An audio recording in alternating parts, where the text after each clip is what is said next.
Exercise addiction exists for sure. And given that I work a lot with exercise as a tool, as a form of a rehab program to raise dopamine and D2 receptor levels or baseline dopamine levels in the brains of my clients who generally have food addiction histories, I have encountered this question in my group coaching sessions. Is there a fear of getting addicted to exercise? So yes and no. Depending on how you exercise, you can either raise baseline dopamine levels, which is the complete opposite of what addiction is, or you can lower your D2 receptor levels and baseline levels of dopamine, also depending on the intensity with which you're doing your workout. So addiction is lower D2 receptors or lower baseline dopamine levels, and sobriety or freedom from addictions is high dopamine levels and high dopamine state.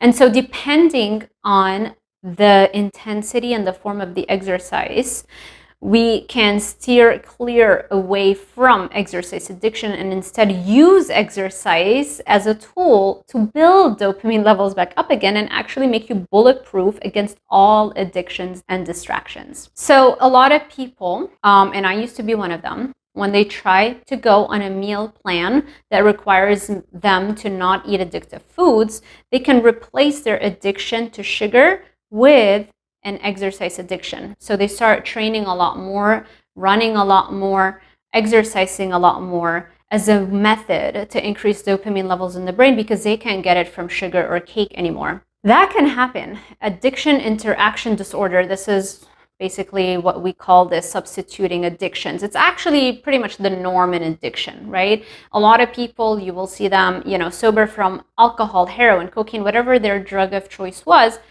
but then they're walking around overweight or obese. And so are they really sober? I would say absolutely not. They've just substituted one addiction with another. So it is true that exercise increases dopamine levels, and this is why you can get addicted to that. But if you are training the way that I recommend that you train, which is as hard as you can, and focusing on intensity first, and focusing on making sure you're very uncomfortable during that workout, there is no addiction there. The last thing I want to do is get uncomfortable for minutes on end every single day. So I'm definitely not addicted to that. I just force myself to do it in order to get physically fitter and, more importantly, to increase my baseline dopamine levels so that I am bulletproof against all addictions, not just food addiction. However, if you exercise like for a marathon, for example, so it's like low intensity but long duration, this is where people report getting the runner's high.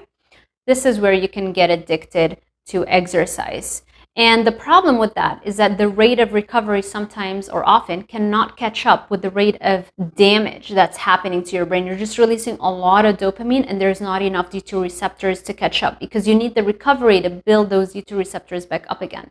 And this is where you enter into that really problematic habit and you're substituting the food addiction with exercise addiction. So you really want to be careful. And the only way you're going to get there is if you're just running away from getting uncomfortable. If you just focus on the uncomfortable minutes in your workouts and make sure you keep pushing how many minutes you can be uncomfortable in your workouts. By doing that, you actually progress faster in your fitness routine. You can lift heavier weights, you can run faster, and more importantly, those are the minutes. The only time you build D2 receptors is when you get those minutes of discomfort under your belt. If there's no discomfort, there's no upregulation or increased levels of D2 receptors or increased baseline levels of dopamine. If you want to learn a little bit more with regards to how exercise increases dopamine and D2 receptor levels and how it frees you from addictions, make sure you check out this video that I filmed. I'm gonna link it in the description box below. And if you need more information like this, more personalized information, I do offer group coaching